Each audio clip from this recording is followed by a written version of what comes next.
Aquarium.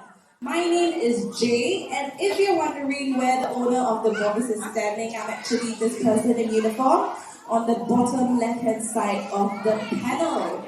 Now, today I am here to amaze all of you. I want to show you the importance of keeping our oceans clean. I understand it is truly difficult for us to connect with the ocean as we spend most of our time on land. But today I have 10 very, very special friends who are waiting to meet all of you. They will demonstrate the true ability of us humans, how we can connect with the ocean, and ultimately the importance of keeping our oceans free from trash. And these people are none other than our amazing free divers. So later on, when the divers come down, I want all of you to give them a very big warm welcome wave, as well as a round of applause. These people are not shy at all, but it is not every day that they have hundreds and hundreds of people watching them whilst they are underwater. Okay, here they are. Everybody, let's give them a round of applause. So, who is a free diver and what is a free diver? Now, free divers are very different from scuba divers. Scuba divers are people who carry air cylinders on their backs. Free divers, on the other hand, they use minimum equipment and only one single breath of air. How amazing is that? If that's amazing, do give me another round of applause. Thank you very much. So who are these free divers? Well, they are a group of divers from the Apnea Association of Singapore, also known as the AAS. Now, AAS is a non-profit organization where they provide free divers with a very safe environment to train as well as to practice together. So every week they meet up twice a week at a local swimming complex and basically they dive together, right? So, you must be wondering, how many people do we have in the water? Well, we have a total of 10 divers in the water, but at any point of time, you will only be able to see a maximum of 5 of them. The other 5 are their respective buddies, and they will take turns to dive. The buddies will always watch the diver from the top, and should they need any help, they will then dive downwards to assist them. Now, this is just one of many safety protocols that we have in place to ensure nobody gets hurt. Now, currently in the water, you see a very interesting presentation. These people are the model spinners, and they have 2 feet, both their feet, tucked into one single fin, alright? So, how do these people prepare for their dives? Basically, before their dive, they have to squeeze a lot of oxygen into their lungs.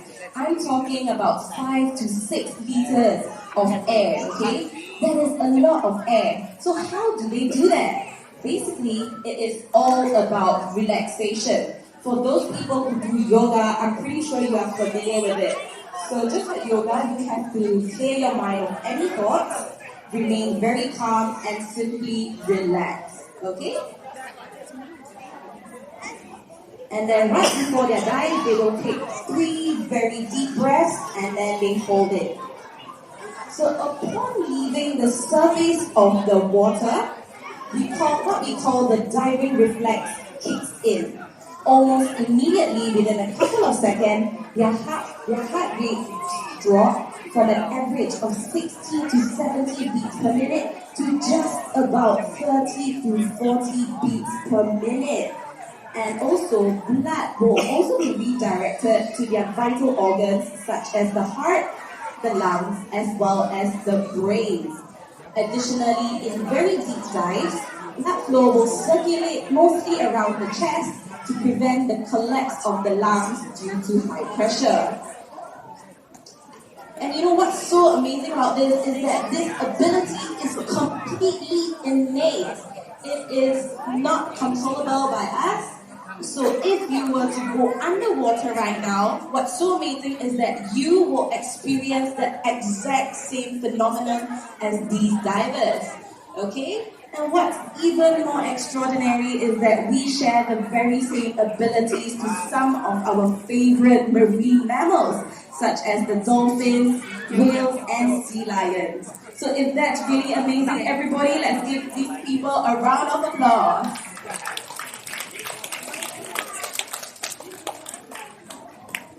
So, how far can we push our human bodies to? Well, in this team in front of you, we have a group of people from a diverse range, right? Some of them are free diving instructors, some are record holders, and others are just qualified people who simply love to freedive.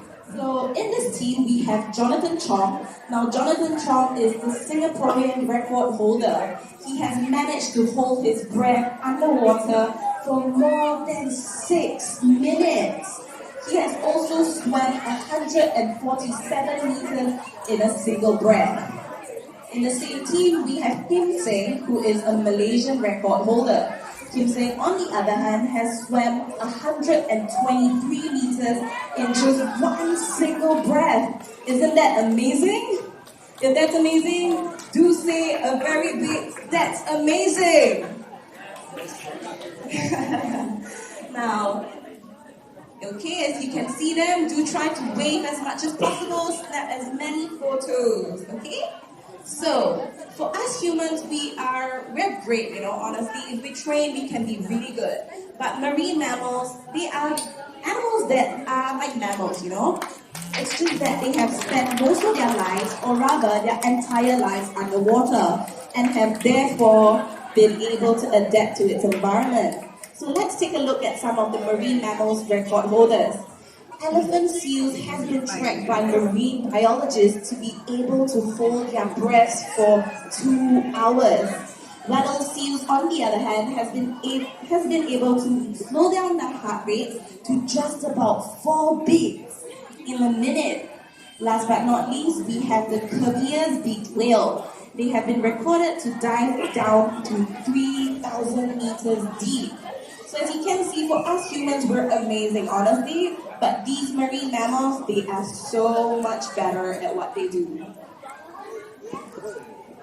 So why do we push ourselves to such extent? Well, this is because freediving, it's not only for competitive purposes, but some people just simply love to freedive. Like how some of you love to play basketball, these people, they freedive as part of their hobbies. And for others, freediving is actually part of their livelihood. And some of the most interesting and most amazing freedivers that ever known to mankind are the sea gypsies. They are the Bajau people from Malaysia as well as Indonesia. They have been diving since a very young age to depths of about 20 meters at minutes at a time. That is a lot of time and that they spend underwater. Now once again people, these are the monofinners, so let's give them a wave. Okay, now, like I mentioned earlier on, free divers, they use very little equipment. They merely have a wetsuit to help keep them warm. They have a mask so that they can see underwater. They have a weight belt on their waist as it helps it helps them sink, as without weights they will be too buoyant and float to the surface. Last but not least, they have their fins. Now their fins are their only propulsion device that they have on their bodies, alright? So like I mentioned earlier on, or like how you've just seen, there are 2 types of fins. There are people who wear 2 fins and people who wear just a single fin. Now we call that a monofin, and it produces a lot of thrust, and they can therefore go a further distance using lesser energy.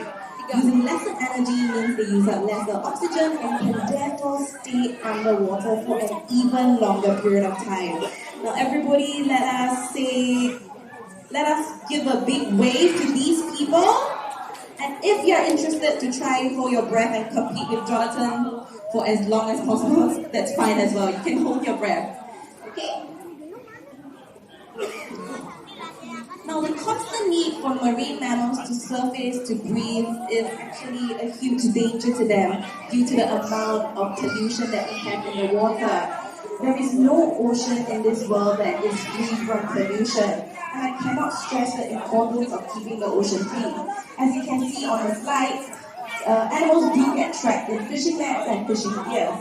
And after getting entangled, they are unable to look for food, and some animals even need to constantly swim in order to breathe. So when they are tangled, they can't look for food, they can't breathe, they end up dying. However, there is a lot of things that we can do to help keep our oceans clean and free from trash. For instance, we can always try to practice the three important R's, and that is to reuse, reuse, and to recycle. Alright, so everybody try to take as many photos as you can, as the divers are gonna wave you goodbye. So take photos. If possible, you can scream, you can shout for these divers. They have done an amazing job for all of you. I have now come to the end of my presentation. If you'd like to share any of the photos that you have taken today, do remember to tag us at RW Sentosa, #S.E.A, and #WOD. Now, over the next week, we are celebrating World Ocean Day at S.E.A Aquarium. So do feel free to participate in any of our activities. We have the largest photo montage as well as a bottle cap mural. Do join our activities when you exit later on. Once again, I have come to the end of my presentation. My name is Jay, and I hope you have a fantastic day at Resort World Sentosa S.E.A Aquarium. Thank you and goodbye.